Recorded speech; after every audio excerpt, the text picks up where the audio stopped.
Herzlich willkommen zu einem neuen Video. Heute möchte ich mit euch gerne diesen wunderschönen Blumenwindspinner häkeln. Du brauchst einfach nur ein paar Wollreste und schon kann es losgehen. Viel Spaß! Für diesen schönen Windspinner braucht ihr natürlich so ein bisschen Wolle. Ich habe hier so ein 40% Polyacryl, 60% Schurwollgemisch genommen. Die hat immer einen schönen Stand. Baumwolle ist nicht so günstig dafür. Hat zwar schöne Farben oftmals, aber lappert so aus und hängt dann einfach nicht schön. So, hier habe ich, da das Ganze ja eine Blütenstruktur hat, so blütenartige Farben ausgesucht. Grün, rosa, pink, weiß. Und daraus machen wir jetzt einen schönen Windspinner. So, ihr braucht noch eine Schere, um nachher die Fäden zu vernähen. Eine Häkelnadel, eine entsprechende. Ich habe hier von der Addi die 3,5. Und das ist auch für 3,5 bis 4,5 empfohlen. Damit wird es dann alles ein bisschen fester. Ja, und dann noch eine Nähnadel oder eine Wollnadel oder eine Stopfnadel, eine große zum Vernähen der Fäden und dann geht's jetzt los. Ich beginne mit der grünen Farbe. Dann schlage ich jetzt erstmal eine Luftmaschenkette an.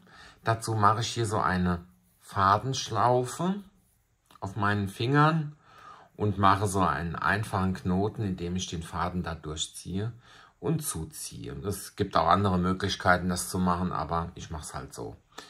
Und dann werden jetzt insgesamt 85 Luftmaschen angeschlagen. Das gibt dann eine ganz schöne Länge. Und wenn du eine Länge haben möchtest, dann machst du einfach 100 Maschen oder wie dir beliebt. Da ist man ja echt flexibel. Oder wenn du einen kürzer machen willst, dann machst du halt nur 50 Maschen oder so. Also da ist ja nichts in Stein gemeißelt. Ich mache 85 und jetzt habe ich schon 3, 4, 5, 6, 7, 8, 83, 84, 85. So, ich bin jetzt am Reihenende angekommen, habe eine schöne Luftmaschenkette. Und jetzt werden erst einmal feste Maschen in diese Kette gehäkelt. Dazu gehst du hier in dieses nächste Maschenglied rein und holst den Faden einmal durch und ziehst ihn durch beide Schlaufen. Also feste Maschen dürfte auch bekannt sein. Hier ist dann das nächste Maschenglied und wieder eine feste Masche. Faden holen und Faden durch beide holen. Faden holen, Faden durch beide holen. Faden holen und durch beide. Natürlich bis zum Reihenende. Ich bin jetzt hier am Schluss der Reihe angekommen und ziehe jetzt den Faden, also den Knäuel praktisch hier durch. Na, so, und sichere so den Faden, also mache praktisch einen Knoten damit. Dann ist das auch gleich safe. Der wird jetzt abgeschnitten. Wo ist meine Schere? Gut vorbereitet. Hier ist sie. So, schneide ich jetzt ab. Ach, da lag sie ja. Jetzt habe ich sie gefunden, die andere Schere. Naja, gut. So, und dann gehen wir jetzt hier wieder zum Reihenanfang. Also hier auf dieser schönen Seite. Und dort beginnen wir jetzt auch wieder mit Grün und häkeln eine Reihe Stäbchen. Und zwar in jede Masche, in jede feste Masche der Vorreihe 2 Stäbchen. Also die Maschenanzahl wird jetzt sozusagen verdoppelt. Ich mache das auch wieder mit Grün. Das hat den Zweck, also wenn man immer auf einer Seite anfängt, wie zum Beispiel hier bei dem Windspinner, den ich hier noch gerade so habe. Du siehst ja hier, das ist die schöne Seite.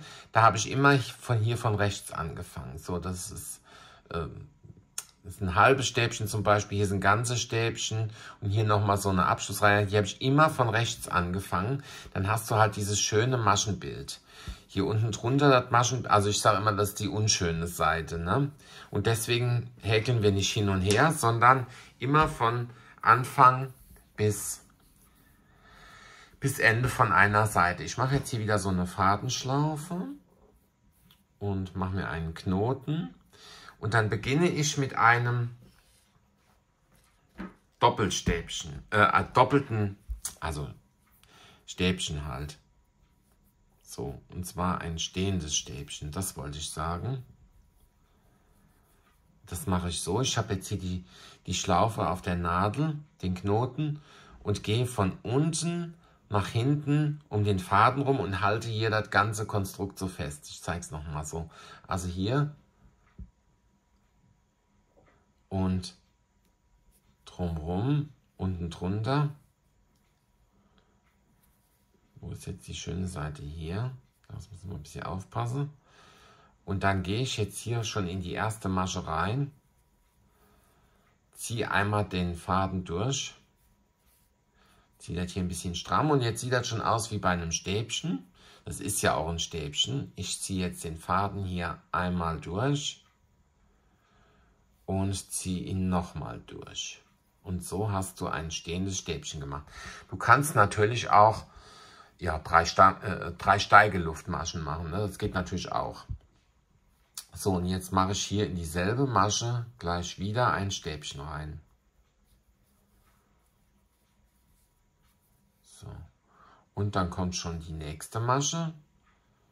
Da kommen auch wieder 2 Stäbchen rein.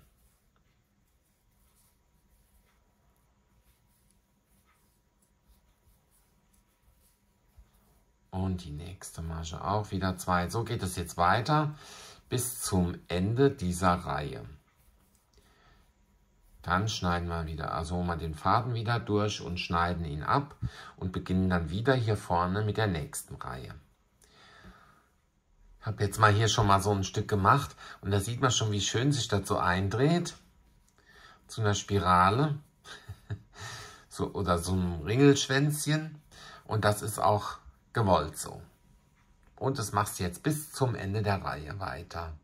So, jetzt bin ich hier am Ende angekommen. Da sieht man schon, wie schön sich das hier so zu einem ja, Pigtail oder ja, Schweineschwanz dreht. Sehr süß.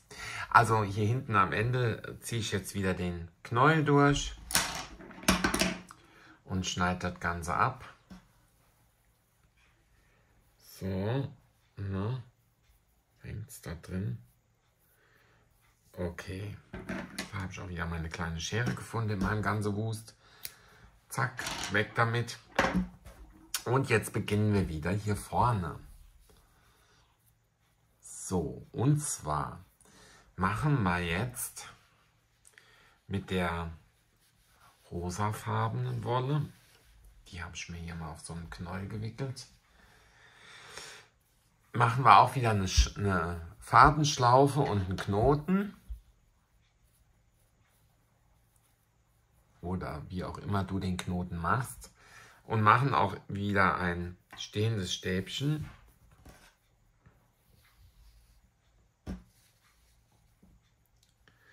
So, erstmal Ordnung schaffen. So. Stehendes Stäbchen heißt, die Nadel unter den Faden und dann hier so ein bisschen mit dem Daumen fixieren, in die erste Masche der Vorreihe einstechen, also die letzte Masche der Vorreihe ist das hier. Ne, die erste Masche, wir fangen ja immer von rechts an, stimmt. So, und dann Faden holen, nochmal holen und dann hast du dein erstes stehendes Stäbchen wieder. Und das, du kannst das natürlich auch wieder auch hier mit 3 Anfangsluftmaschen machen, ist auch kein Problem, ne? So, und jetzt häkelst du hier noch 2 Stäbchen rein.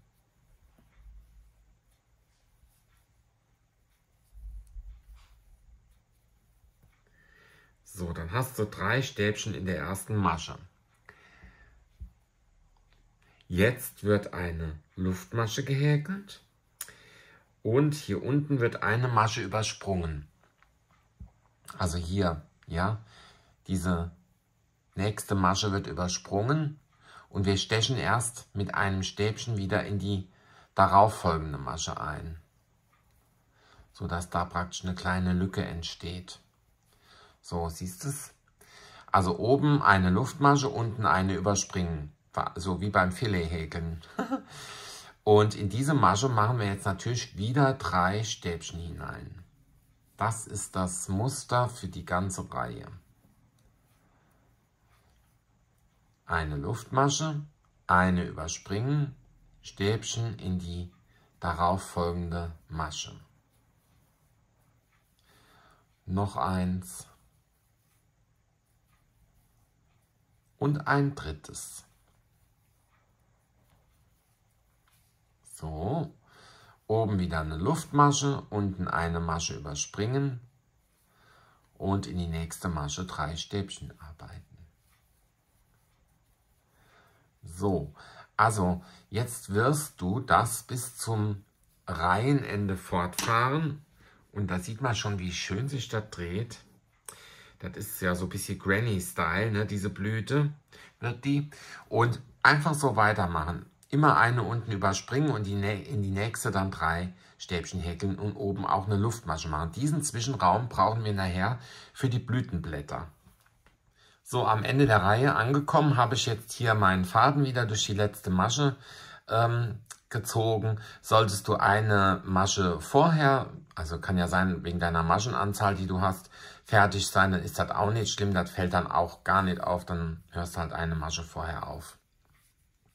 So, jetzt gehen wir dann wieder zum Anfang zurück und beginnen mit einer neuen Farbe.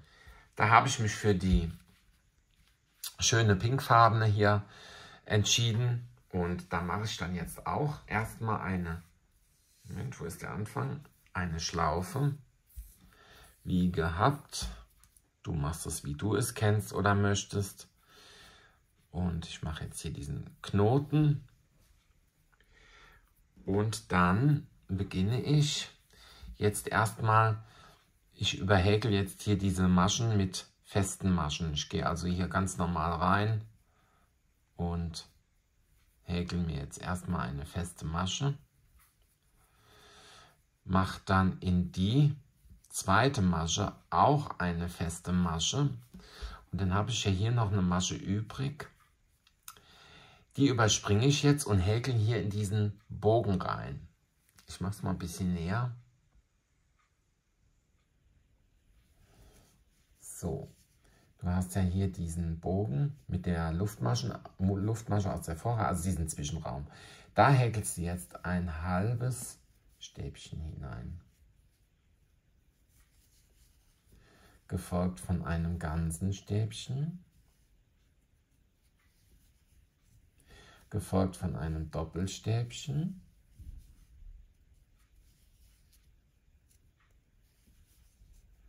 Gefolgt von einem Stäbchen, also siehst schon, man wird höher in der Mitte und dann geht es wieder runter und von einem halben Stäbchen. Alles in diesen Zwischenraum hinein. Dann häkelst du hier eine feste Masche direkt unmittelbar danach. Und dann gehst du in den nächsten Zwischenraum auch wieder mit einem halben Stäbchen, einer halben Masche hätte ich fast gesagt, einem ganzen Stäbchen, einem Doppelstäbchen,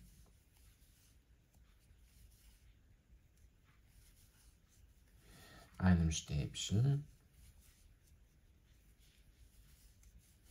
und einem halben Stäbchen. Dann gehst du hier jetzt wieder direkt in diese Masche hinein, machst eine feste Masche. Und dann wird diese Masche hier wieder übersprungen. Du gehst in den Zwischenraum und das Ganze geht von vorne. Halbes Stäbchen, Stäbchen, Doppelstäbchen, Stäbchen, halbes Stäbchen, feste Masche. Und da kann man doch wunderbar diese Blütenstruktur schon erkennen. Das machst du jetzt bis zum Schluss dieser Reihe. Na, das ist ja ein schönes Gewurstel hier, aber es sieht doch ganz gut aus, ne? Ja, das wird ja nachher alles noch schön in Form gebracht. Jetzt ist die Reihe hier zu Ende. Warte mal. So, da sind wir. Ich habe jetzt hier noch eine Masche übrig. Da häkel ich jetzt einfach noch eine feste Masche rein. Hier am Rand. So. Da kann man auch zwei reinhäkeln. Dann sieht es vielleicht schöner aus. Das ist ja das Schöne beim Häkeln. Man kann ja immer so ein bisschen auch austüfteln. So sieht es auch gut aus. Ich, genau, ziehe jetzt wieder den Knäuel da durch. Kennt ihr ja schon. Schlaufe zu, zack. Und abschneiden. So. Ja, das ist doch schon... Ja, das ist noch ein bisschen knuddelig, aber das kommt nachher alles, weil wir den nachher nochmal schön in Form legen. Jetzt könntest du die Sache schon beenden, aber ich würde jetzt ganz gerne noch... Also man kann tatsächlich jetzt nochmal in rosa oder in weiß noch eine Umrandung machen. Ich würde aber sagen, ich mache es tatsächlich in rosa, weil, ja, weiß ist vielleicht ein bisschen heftig. Das rosa würde mir, glaube ich, besser gefallen jetzt in dem Fall. Aber da sind wir alle flexibel. Und dann werden jetzt über diese Blütenblätter feste Maschen gehäkelt. Also ihr kennt es ja schon, ich mache mir die Schlaufe, hole mir den Faden und beginne hier vorne wieder. Hinten haben wir den Faden eben abgeschnitten und dann gehe ich hier in die erste Masche hinein. Muss mal ein bisschen zurechtzupfen hier. Ich habe den Faden nicht auf Spannung. So, da. Und dann mache ich hier meine feste Masche rein. Zack. Und dann geht das jetzt hier in jede Masche, eine feste Masche, wie sie kommen. Und hier auch noch eine feste. Und hier oben, da wo diese hohen Maschen sind, damit wir da auch elegant schön so um die Kurve kommen, da machen wir zwei Maschen in eine Masche. Und auch hier in die nächste auch zwei. Dann bleibt das schön flüssig in der Kurve. Klar, da ist ja eine Kurve, die muss ja halt auch ausgeglichen werden. Und deswegen mache ich immer in die obersten zwei hier, mache ich immer jeweils zwei feste Maschen rein. Genau. So, und jetzt geht es ja schon wieder runter. Da kommt wieder nur eine rein. Hier unten eine. Und hier auch eine.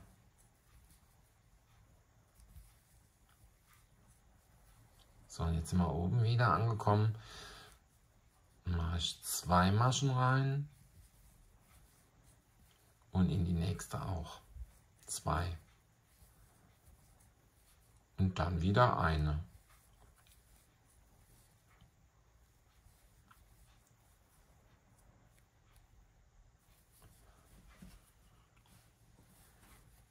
Ist das nicht hübsch?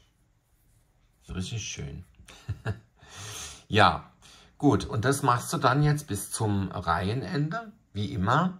Und ja, kannst du dir überlegen, ob du das so lässt, ohne diese letzte Reihe oder mit dieser letzten Reihe. So, da haben wir jetzt aber auch ein schönes Gewurstel hier. Aber das ist ja auch Sinn der Sache und auch so gewollt. Ich bin am Ende der Reihe angekommen.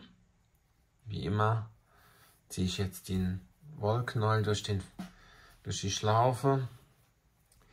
Und man könnte auch theoretisch, damit man gar nicht so viele Fäden hier hat, die Fäden gleich mit einhäkeln. Das wäre natürlich auch gut, eine gute Idee.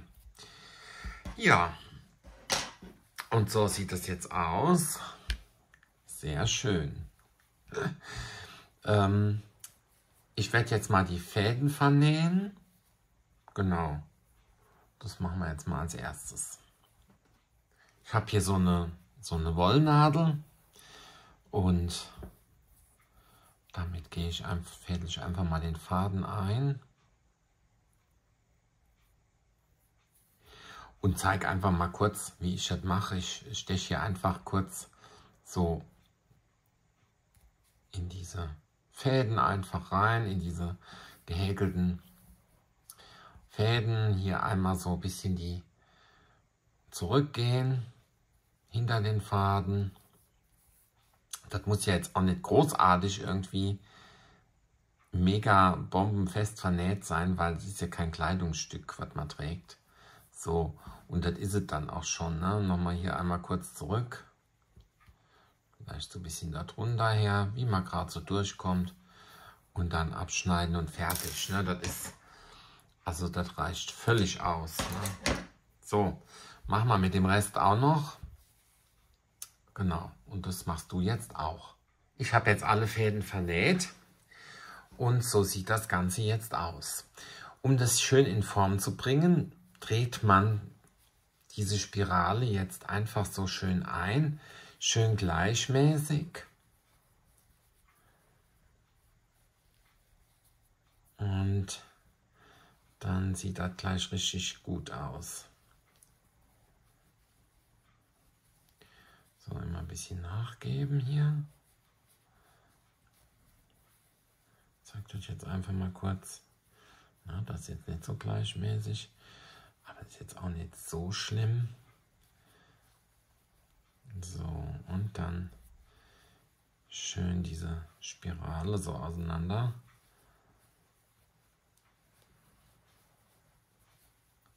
Ich mache das jetzt einfach mal in Schnellversion,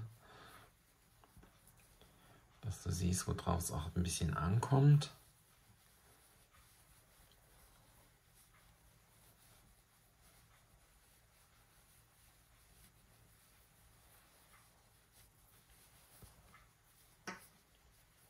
Sieht auch sehr hübsch aus. So, und dann drücke ich das Ganze einmal so ein bisschen platt. Sieht brutal aus. Und dann hat man eigentlich schon das richtig in Form gebracht. Es lässt sich jetzt hier natürlich nicht so gut zeigen. Ich hänge es natürlich nachher draußen auf und dann sieht man es in voller Pracht. Aber jetzt werde ich mal noch so ein bisschen Schnickschnack dran machen und Deko ist ja immer alles. So, ich mache mir dieses Mal so eine kleine Quaste. Dazu habe ich hier, das war mal in irgendeinem Handarbeitsheft, so ein Tesselmaker, also ein Quastenmacher. Du kannst aber auch einfach ein kleines Büchlein oder so nehmen. Und da macht man jetzt einfach so. Ich habe diese zwei Farben, die Hauptfarben genommen, rosa und pink. Und damit wickelt man das jetzt einfach so ein bisschen, so ein paar Mal drum.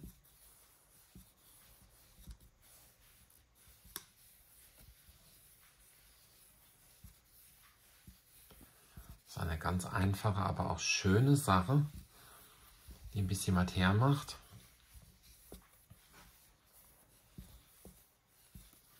So, mal gucken.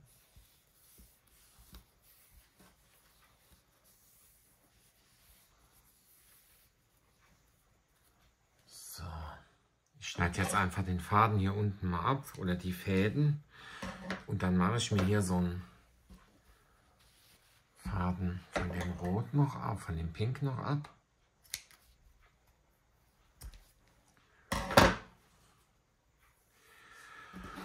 Und dann gehe ich einfach mal hier so rein, würde ich mal sagen. Ob das jetzt so richtig ist, weiß ich nicht. Dieses Werkzeug kann man bestimmt noch besser bedienen. Aber ich hätte es jetzt auch mit so einem kleinen Taschenbuch machen können. Dann wird hier so ein Aufhängefaden reingemacht. Genau. Das können wir jetzt schon mal ein bisschen zumachen.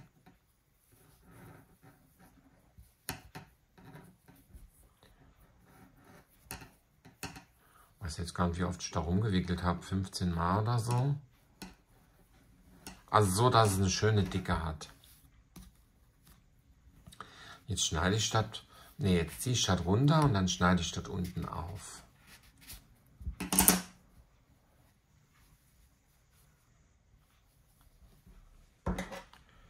So, einfach hier ziemlich mittig.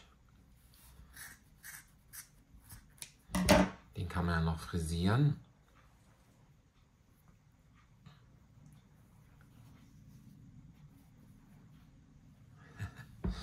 Ja, ich gehe hier noch einmal rum mit dem Aufhängefaden oben. Macht das Ganze noch mal ein bisschen enger.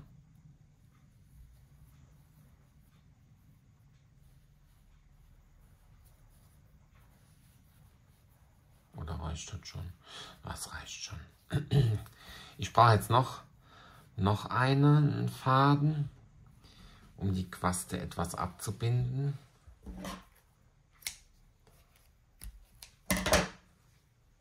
Das macht man so ein Stück weiter oben, also hier so ungefähr. Binden wir das jetzt drum, damit das ein schönes Köpfchen kriegt. Mache ich einfach so einen Knoten.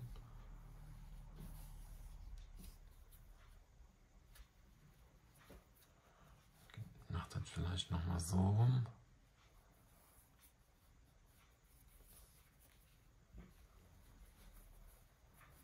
So, ja, guti. Und einen Doppelknoten natürlich.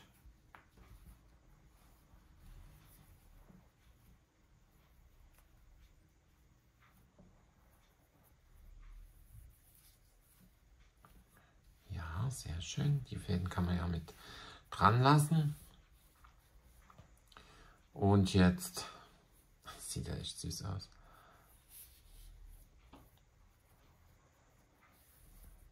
Knote das hier oben doch noch mal ein bisschen zu.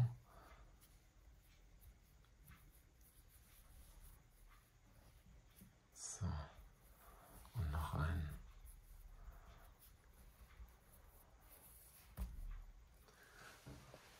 Jo. Das ist der Aufhängefaden. Hier unten, das schneiden wir jetzt ein bisschen ab, noch ein bisschen schön.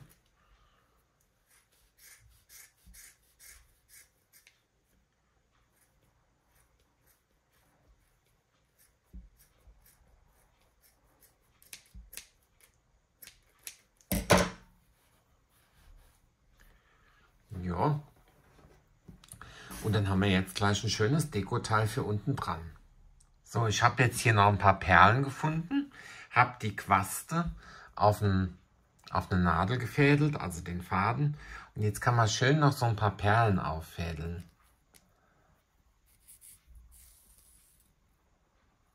Das gibt dem Ganzen noch einen schönen Abschluss. Ich habe sie so ein bisschen farblich passend ausgesucht, was ich noch so hatte. Hier haben wir noch einen Stern. Ich weiß gar nicht, geht der da durch? Nee, das ist die Nadel zu dick, oder? Ich weiß nicht.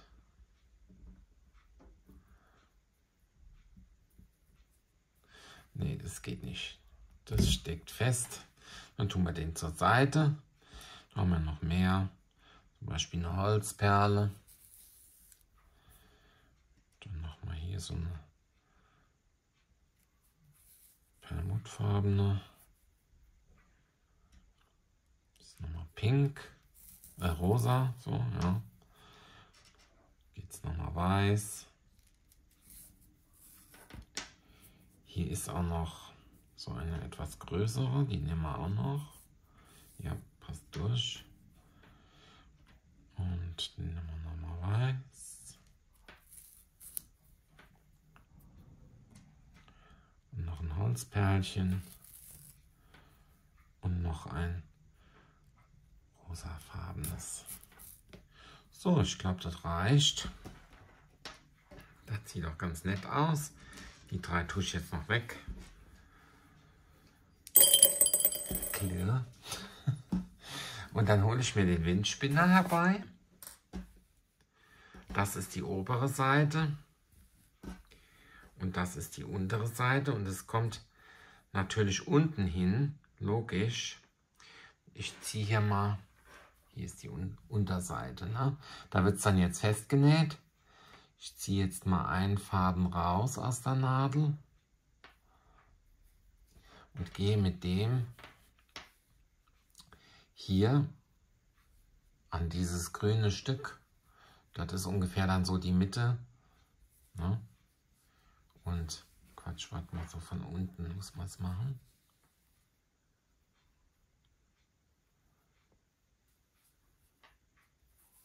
ziehe ich es einmal durch und dann knote ich das einfach dran fest. Ich lasse es ein Stück Spielraum von dem Faden, weil das wird ja meistens so ein bisschen überdeckt hier von dem Windspinner. Und damit man die Perlen auch genug sieht, lasse ich da so ein bisschen den Faden. Ich mache 3 Knoten, dann hält es auch ganz sicher. So, den schneiden wir kurz ab.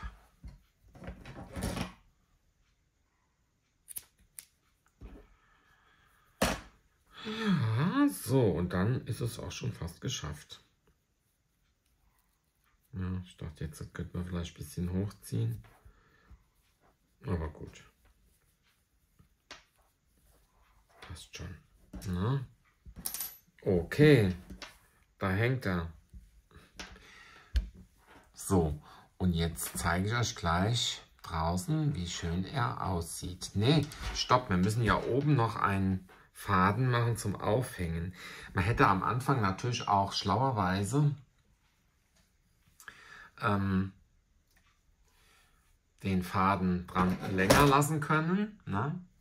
Aber so geht das auch. Dann näht man einfach noch kurz einen dran.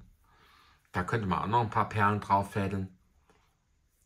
Aber das ist jetzt dann too much. Das kannst du ja machen, wenn du willst. Ich fädel jetzt hier mal kurz den Faden drauf auf die Nadel. Na, das ist das Vorführeffekt. Mal glatt abschneiden. Na.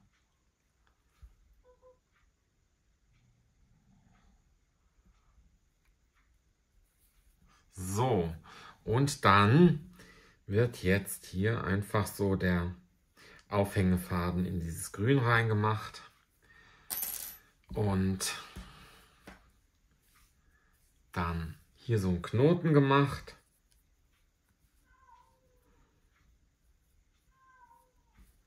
Die Katze. Und das ziehe ich dann nach unten mit dem Knoten, dann sieht man den nicht so. Ja, genau. Und dann gehen wir jetzt mal raus. So, schönstes Windspinnerwetter. Ich habe da oben so einen Haken in Katzennetz gemacht oder 2. Das sind so verbogene Stricknadeln. Und hier habe ich jetzt den Windspinner schön so aufgeschichtet, wie ich euch das vorhin gezeigt habe. Unten dran die Perlen und die Quaste. Und jetzt lasse ich den ganz langsam runter. Kannst auch schnell runterlassen. Da fliegt sogar ein Schmetterling vorbei. Ja, und jetzt dreht er sich schon. Ist das nicht schön?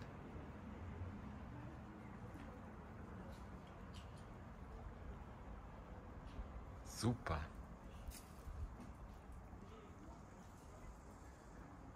Jetzt kommt die Sonne noch raus. Herrlich. Klasse. Na gut, ich habe ihn jetzt angeschubst. Wunderschön. Ja, wenn auch ihr Lust habt, so einen Windspinner zu machen, müsst ihr den ganz einfach nur nacharbeiten. Geht total einfach, habt ihr ja gesehen. Macht total große Freude, großen Spaß. Kann man auch in verschiedenen Farben machen. Und ja, man könnte hier unten auch einen Bommel dran häkeln oder ja, dekorieren, wie man mag. Und ja, ich wünsche euch nun ganz viel Vergnügen beim Nacharbeiten und viel Freude und abonniert gern auch meinen Kanal. Da gibt es immer wieder was Neues und ich bin fleißig. Also abonnieren, liken, teilen, immer gut.